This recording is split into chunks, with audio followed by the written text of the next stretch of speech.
किसी का प्रश्न है कि बहुत कोशिश करने के बाद भी हमारा ध्यान भक्ति में ना लगे, तो ऐसा क्या करें जिससे हमारा ध्यान भक्ति में केंद्रित हो। आज हम कथा में कपिल देवभूति संवाद सुनाएंगे और कपिल देवभूति संवाद में ध्यान कैसे केंद्रित हो, मन कैसे एकाग्र हो, उसके बारे में बताएंगे। फिर किन्हीं का भाव ऐसा है कि महाराज जी आप कथा में कहते हैं कि ठाकुर जी का जो वाम अंग है वो किशोरी जी का स्वरूप है। ये बात निश्चित है। आप किन्हीं भी ठाकुर जी का दर्शन करो, जो वाम अंग है वो किशोरी जी ही हैं। इसीलिए ठाकुर जी के श्रृंगार में कई बार बेणी वाम अंग में ही धारण कराई जाती है, चूड़ामणि वाम अंग में धारण करी जाती है। हमारे राधा वल्लभ संप्रदाय में तो मुकुट ही वाम अंग में धारण कराया जाता है। क्यों? हमारे माई श्यामाजू को राज। ठाकुर जी मुकुट ना पहने, किशोरी जी मुकुट पहन के खड़ी हैं, तो वाम अंग जो है वो किशोरी जी का है। और अगर आप इस बात को कहते हैं कि वाम अंग किशोरी जी का है, तो ठाकुर जी ने गिरिराज जी वाम हस्त की कन्नी उंगली से धारण किए, तो इसका मतलब कि गिरिराज जी किशोरी जी ने धारण किए। ये कोई नई बात नहीं है, ये तो हम हमेशा से कथा में कहते आ रहे हैं। जयदेव महाप्रभु अपने गीत गोविंद में कहते हैं, अभिनव जलधार सुंदर व्रतमंदर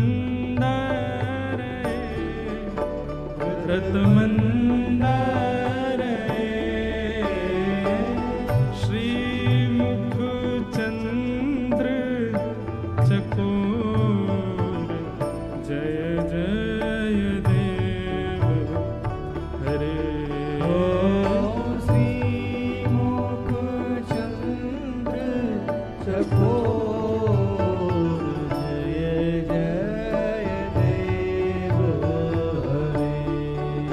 आप में से कितने लोगों को ये स्तुति याद है? हाथ ऊपर करना। भैया हमारी बात सुनो।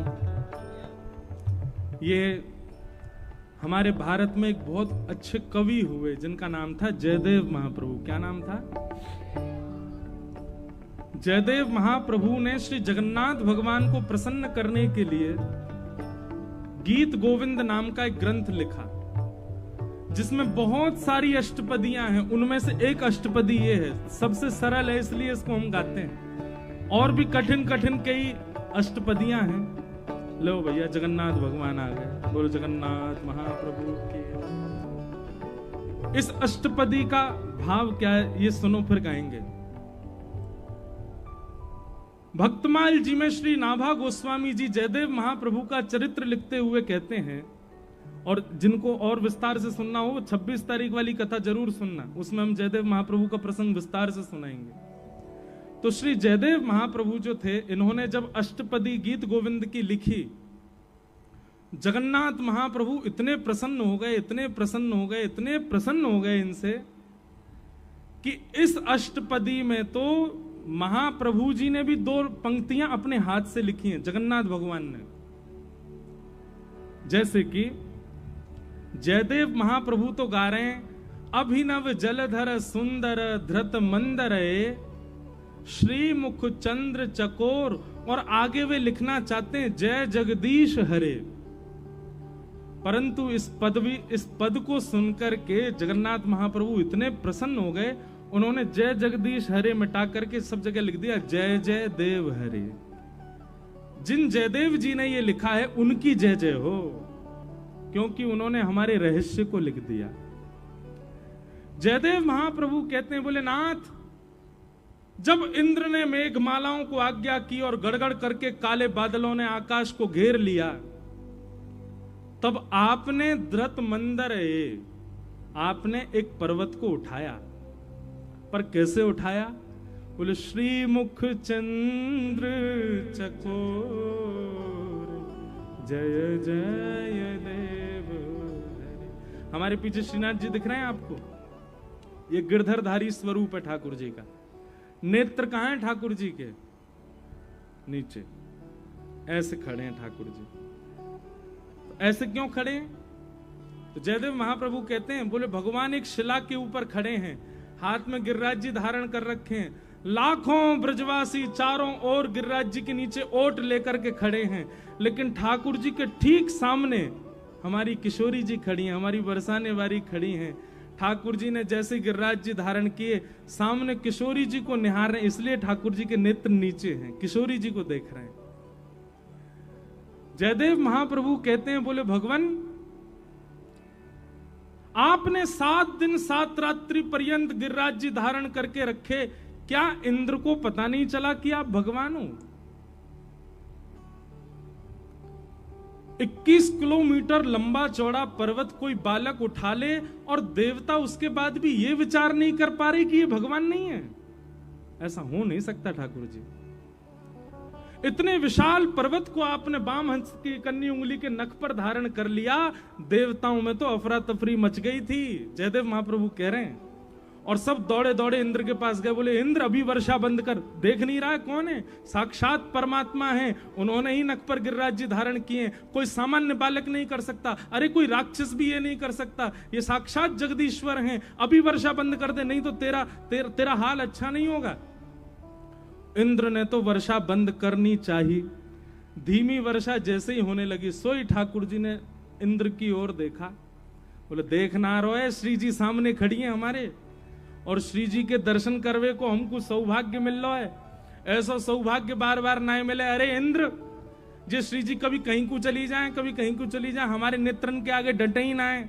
आज जैसे तैसे तो तेरी या हरकत से श्री जी बिल्कुल सामने खड़ी है गई है, अब तो अपने सबरे भंडार लुटा दे, श्री जी जब तक सामने खड़ी रहे मैं ऐसे ही खड़ा रहूंगा, गिरिराज धारण करके ही रहूंगा।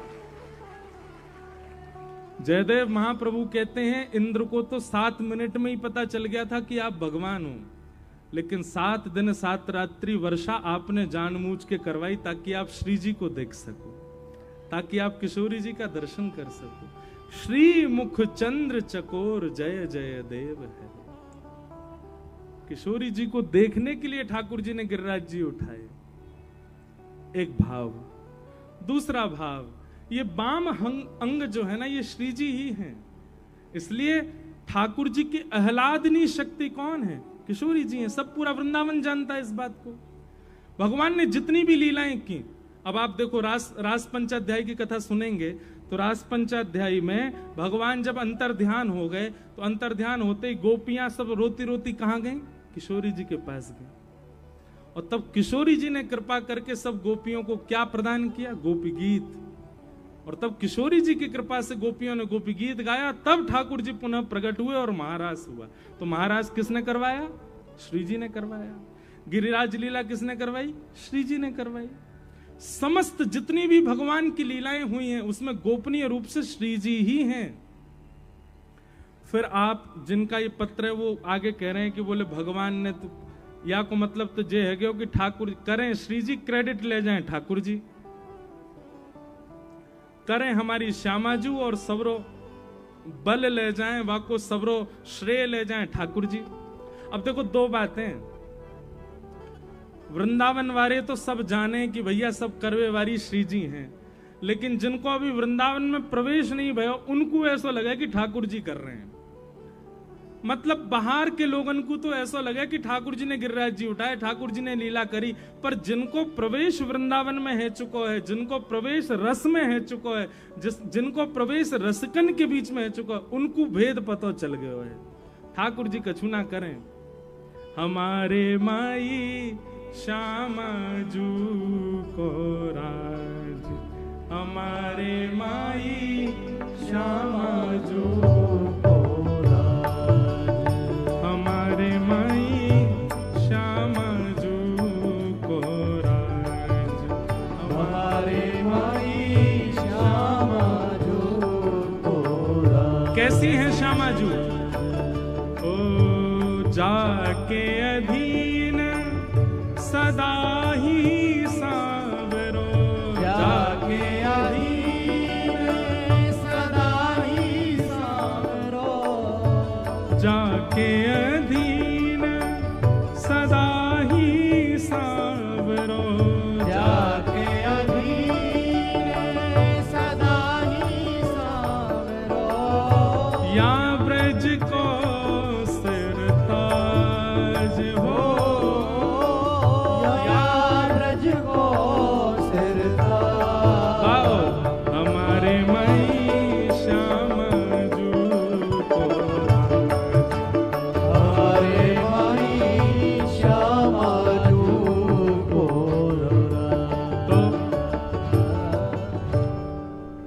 क्रेडिट तो सब ठाकुर जी ले ही जामे, बाहर वाले इनको ये बात नहीं पता चल पावे कि श्री जी सब कर रही हैं, भीतर वाले इनको सब पता हो कि श्री जी ही सब कर रही हैं।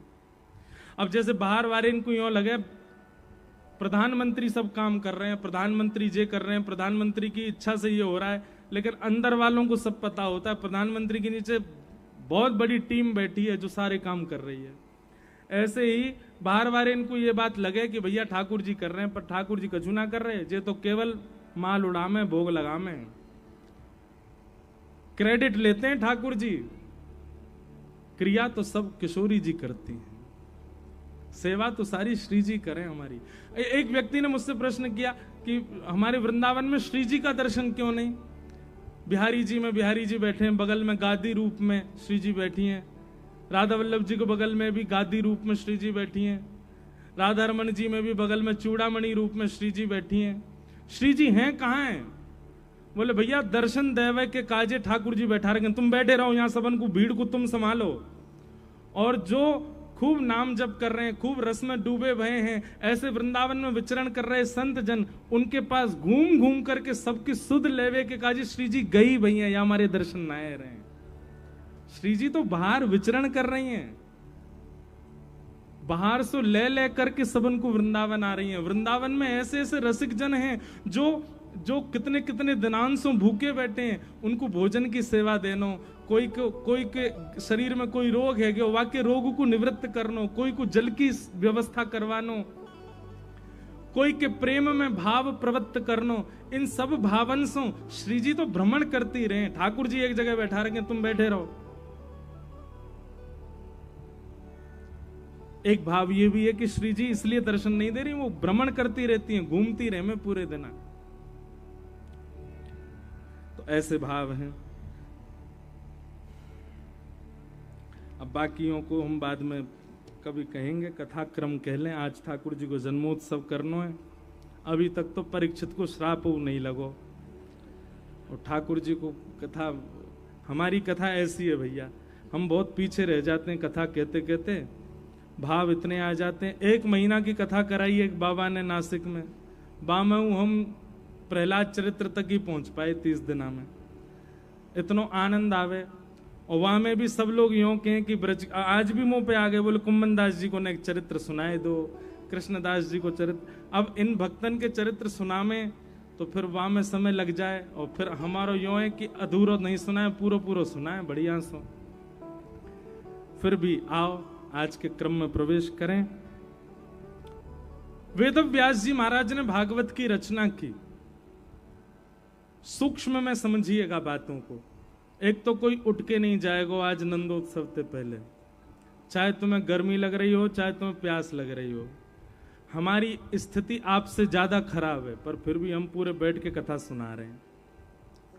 इसलिए आप लोग आज उठ के नहीं जाओगे, और फिर उठ के जाओगे तो फिर कोई बात नहीं, चले जाइए, कहा कर सके हम, आप ही वंचित रह जाओगे। वेद व्यास जी ने भागवत की रचना की।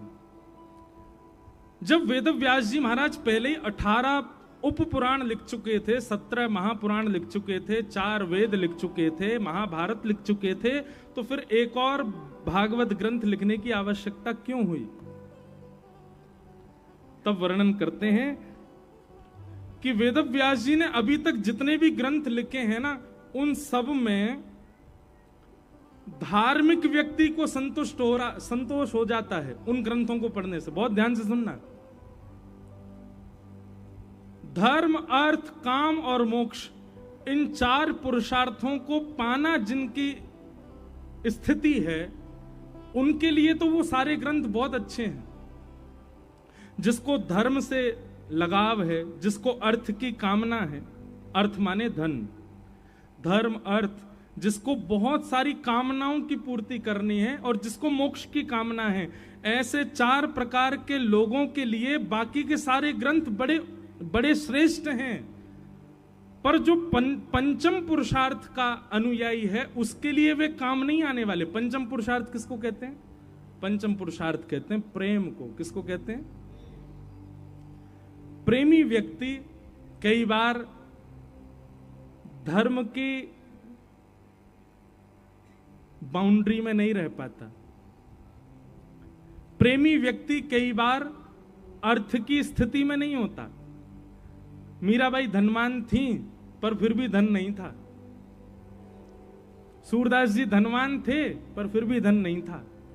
किसी भी भक्त को आप उठा करके देख लो, धनवान एक भी नहीं मिलेगा आपको। क्यों? अर्थ है ही नहीं।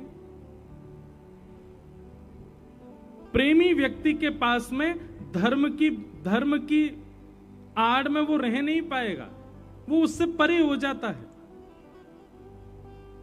और कर्मा भाई, धर्म तो कहता है कि सुबह उठ करके स्नान ध्यान करके पवित्र अवस्था में भगवान की सेवा करो।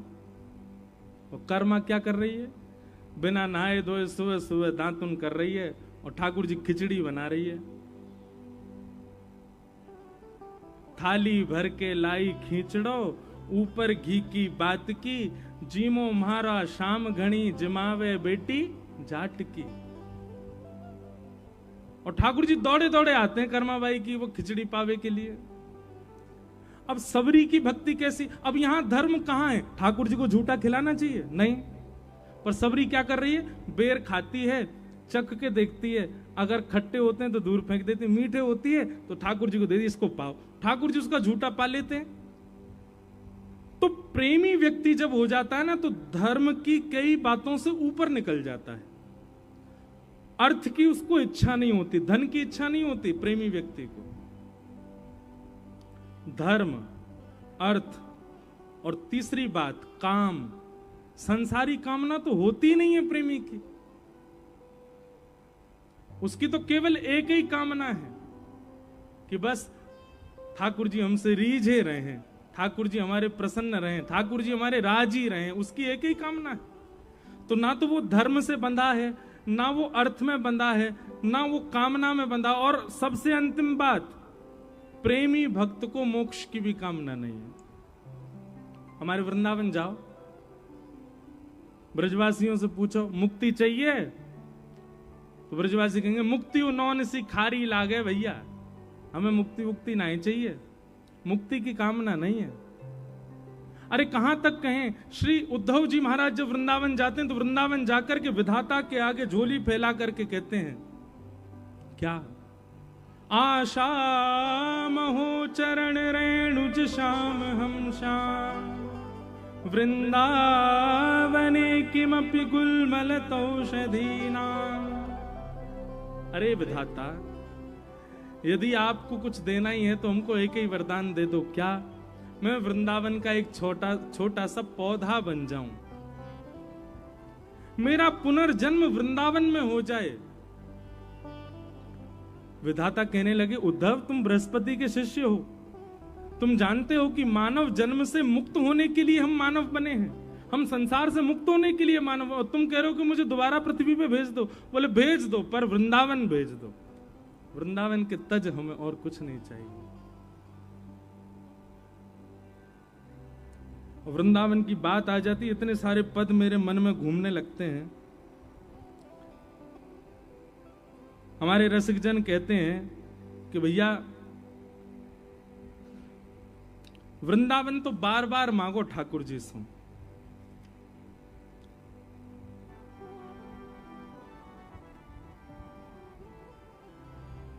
श्री जी से भी यही वरदान मांगो कि हे श्री जी कृपा करो, हमें वृंदावन प्रदान करो।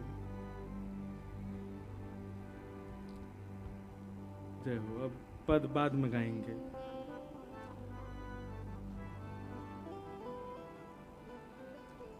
बोलो वृंदावन धाम की जय।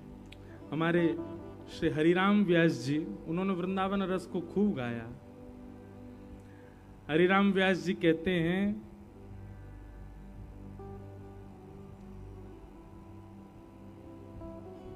धन धन वृंदावन की चैंटी,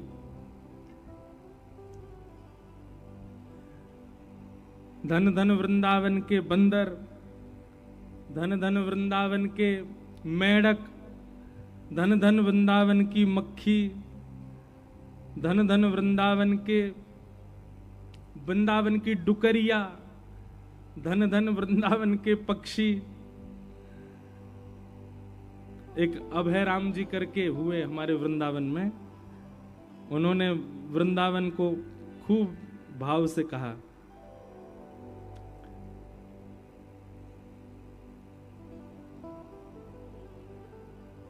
सुंदर भाव है, मिल जाए तो गाऊं अभी।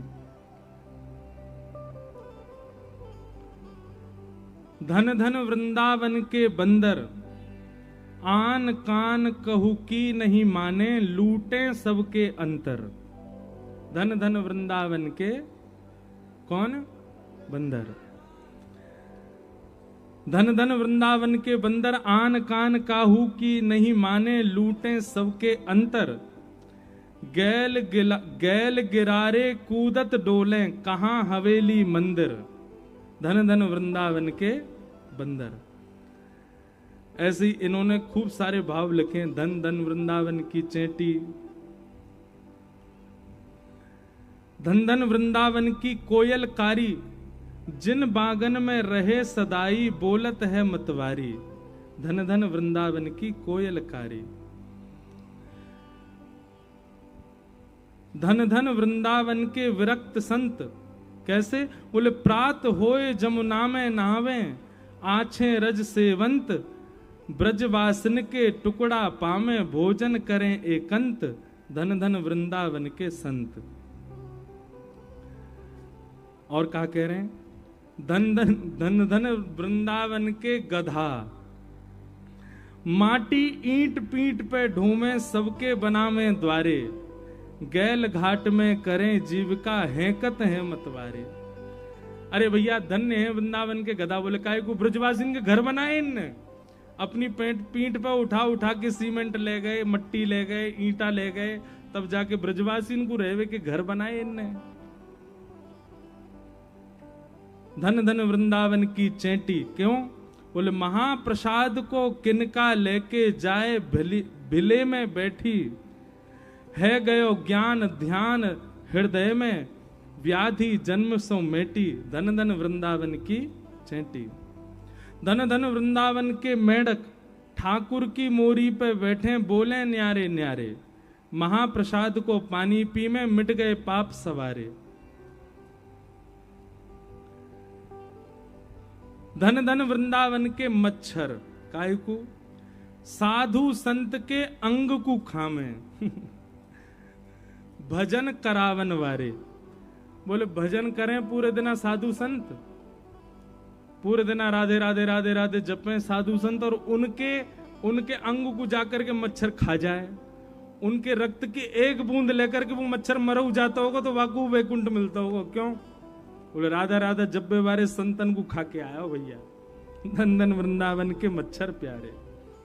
जमुना तीर नीर पे बैठे, गुंजारे मतवारे, धन धन वृंदावन के मच्छर प्यारे। तो ऐसे वृंदावन तो भैया अद्भुत है।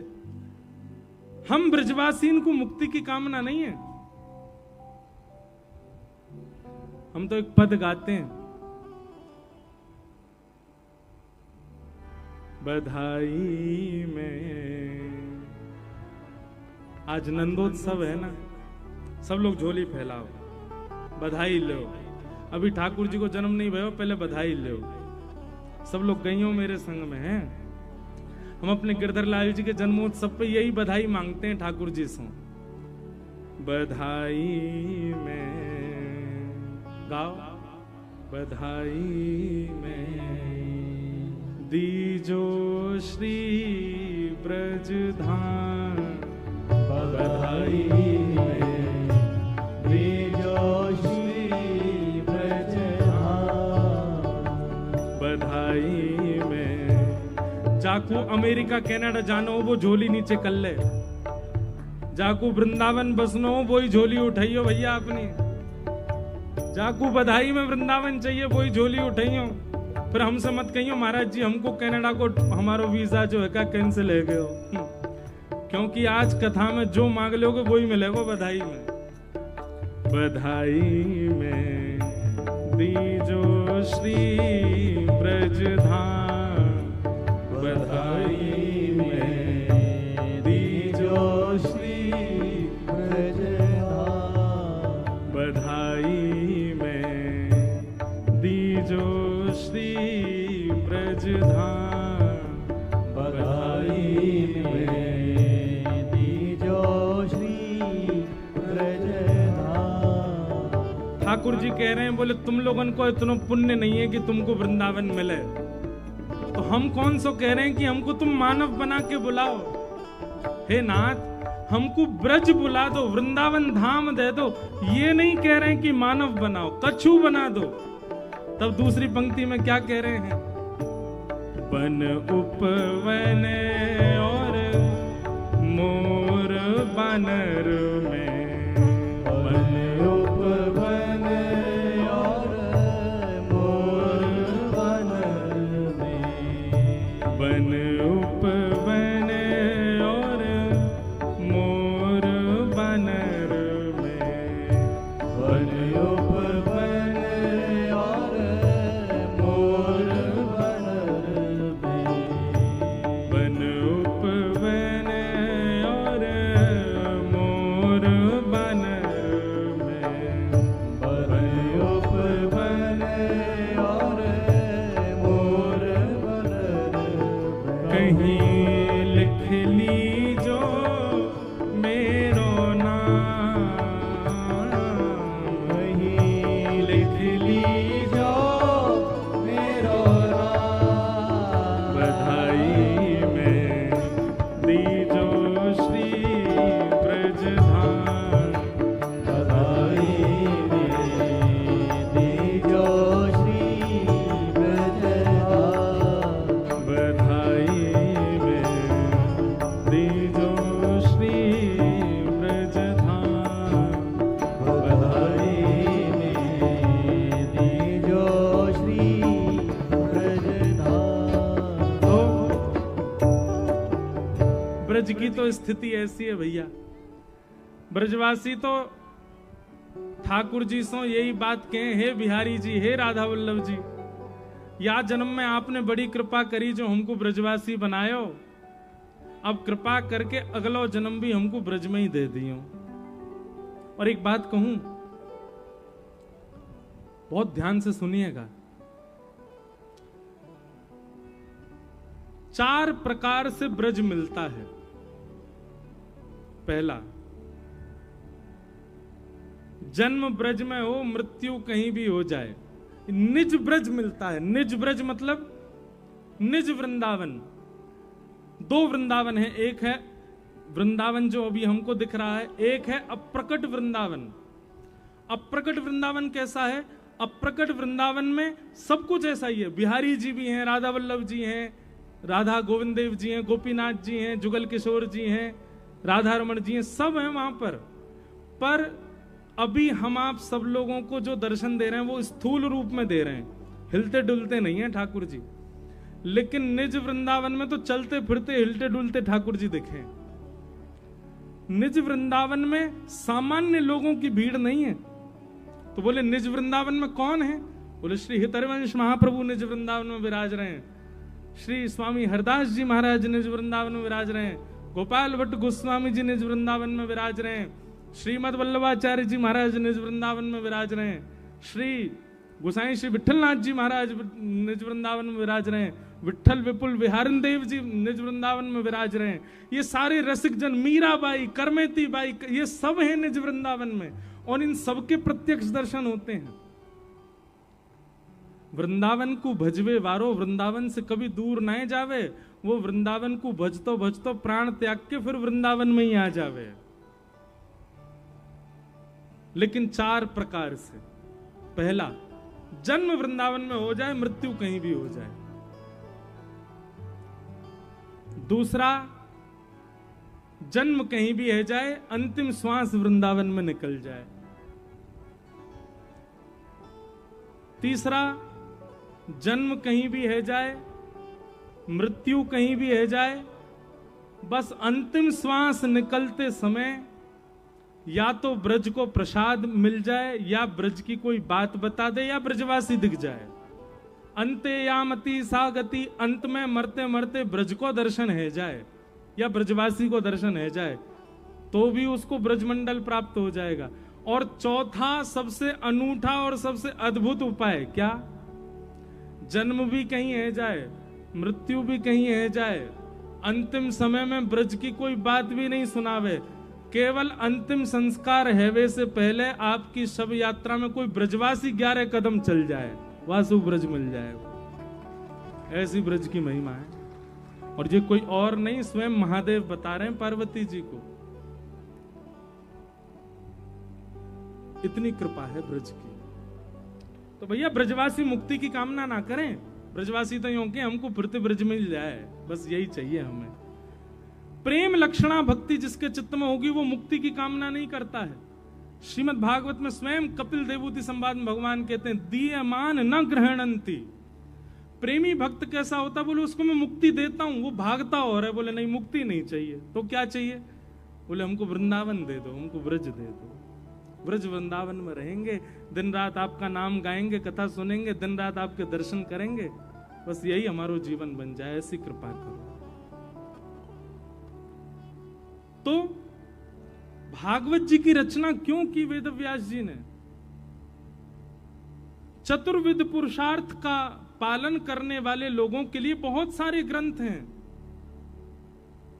पर जो प्रेम के उपासक हैं उनके लिए आपने क्या लिखा? तब व्यास जी महाराज मन में चिंतन करने लगे, बोले कि मैं क्या करूं? बोले कि अब समाधि लगाइए और ऐसे ग्रंथ का निर्माण करो जिसको पढ़ने सुनने के बाद भगवान में श्रद्धा नहीं, भगवान में विश्वास नहीं, भगवान में आस्था नहीं, भगवान से प्रेम हो। आस्था, विश्वास, श्रद्धा ये तो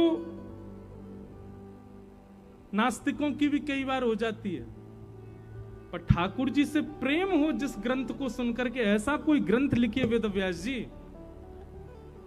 तब वेद व्यास जी महाराज ने भगवान के प्रेम स्वरूप का चिंतन करते हुए 18वां पुराण लिखा, जिसका नाम है श्रीमद् भागवत महापुराण।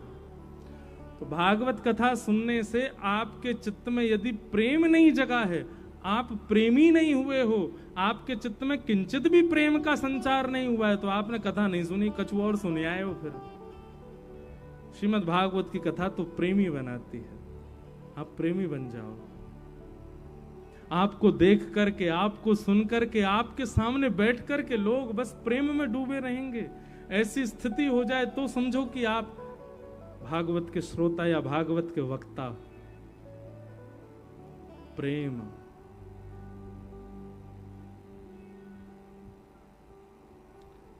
प्रेम की प्रधानता है भागवत में। यहां भगवान की लीलाएं सुनकर के उनके प्रति भगवत भाव तो आता है, पर उनकी लीलाएं सुनकर के कभी कभी उनके प्रति प्रेम भी जग जाता है।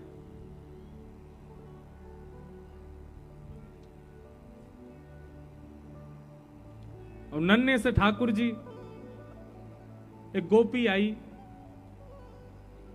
वह गोपी तो कह रहे हैं, अरे गोपी जी क्या कर रही है तू? बहुत ध्यानपूर्वक सुनियो, ठाकुर जी की कैसी प्रेम लीलाएं हैं। अब ये सारी लीलाएं सुनकर के ठाकुर जी के प्रति भगवान भाव नहीं आता, प्रेम भाव आता है। ठाकुर जी यशोदा मैया की गोदी में बैठे हैं और सबरी गोपियां चारों ओर बैठी हैं, और ठाकुर जी बैठे बैठे उदास बैठे हैं, रूठे बैठे हैं। यशोदा मैया बोली, लाला तू काहे को रूठ गयो है? बोले मैया मैंने जो रात को तोते कही कई बा काम को करवा दे। सब गोपी बोली, मैया कहा कही लाला ने रात को? यशोदा मैया इसकी बोली, अरे कहा बताऊं, रात में मुझे यूं करो मेरो ब्याह कराए दो। मैया अब मैं बूढ़ो है तो जा रहा हूं, मेरो ब्याह करा दो। 3.5 बरस को भयो अभी, और यूं करो मैया अब का मेरो ब्याह तू बुढ़ापे में करावेगी, अब तो मेरो उम्र हैगी, मेरो ब्याह करा दे। ऐसी ऐसी बात तन्ने बनावे। सो एक गोपी बोली, अच्छा लाला ब्याह करेगो? बोले हाँ करूंगो। कैसी छोरी ते करेगो? बोली मैं ढूंढ के अपने आप करूंगो, जैसी मुंह को भावेगी बात करूंगो। तो सब गोपियों ने विनोद में कही, लाला इतनी सारी गोपी बैठी हैं यहाँ पे, तू अपने आप एक काम के ढूंढ के जो तो को बढ़िया लगे, बाकी गोद में जाके बैठ जाओ, जाके गोद में तू बैठ जाएगो भाई तो तेरो ब्याह करा देंगे। लाला बोलो सांची? बोला हाँ सांची। सोई ठाकुर जी यशोदा मैया की गोद ते उठ गए, गोपीन के घूंघट उठा में, मैया जे तो बूढ़ी है गई, जाते ना कर रो, दूसरी गोपी के पास गई, मैया जी तो कान ही है या कि तो आंख ही ना है।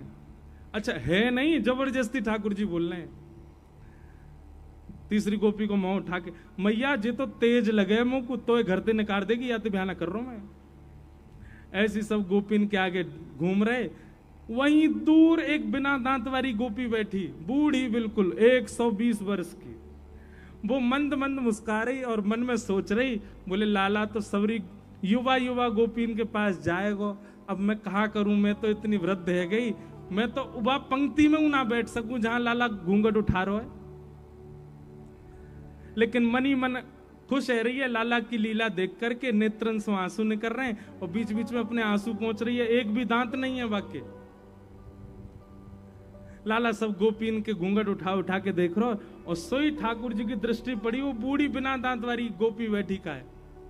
ठाकुर जी बोले मैया तेरी बहू मिल गई, और दौड़ के गए और बिना दांत वाली वह गोपी की गोद में बैठ गए। मैया मैं तो यही तो ब्याह करूंगा। मैया बोली लाला जाके तो एक दांत ना है, जाते काय ब्याह करेगो। बोले मैया बढ़िया है ना, माखन खावे में दांत ना है चाहिए हो वे, मैं हूं माखन खाऊंगा जो चप चप खायो करेगी। और वह गोपी से ऐसे अंक भर गए, गोपी वह वृद्धा गोपी को इतना सुख प्रदान किया, सब युवा गोपी देखती रह गई और ठाकुर जी वह को सुख दे रहे हैं। अब ये लीला सुनकर के आपके चित्त में ठाकुर जी के प्रति श्रद्धा उमड़ी, भक्ति उमड़ी, विश्वास उमड़ा कि प्रेम उमड़ा? प्रेम उमड़ा ना। वेद व्यास जी से कहा गया ऐसे ग्रंथ का निर्माण करो जिसको सुनने के बाद श्रोता के चित्त में प्रेम प्रकट हो। बंधुओं, संसार में प्रेम करने लायक कोई भी नहीं है। इस संसार के जितने मानव है ना, ये सब धोखेबाज हैं। कोई प्रेम नहीं करेगा आपसे। स्वार्थ लाग करहि सब प्रीति, सब आपके साथ केवल स्वार्थ से जुड़े हुए हैं। प्रेम के अधिकारी केवल श्याम सुंदर है। आप आज करोड़पति हो जाओ तो जो आदमी आपसे कभी मिलता नहीं था उसका भी फोन आ जाएगा आपके पास। और आज आप भगवान ना करे किसी कारण से आपका घर बार सब छूट जाए, किराए के मकान में चले जाओ, रोज फोन करने वाला भी आपको ब्लॉक लिस्ट में डाल देगा। क्यों? अब इससे हमारा कोई संबंध नहीं। लेकिन आप करोड़पति बन जाओ, चाहे आप किराए के मकान में चले जाओ, आपके गोपाल जी आपको छोड़ के कहीं नहीं जाएंगे। आप जहां जाओगे संग जाएंगे।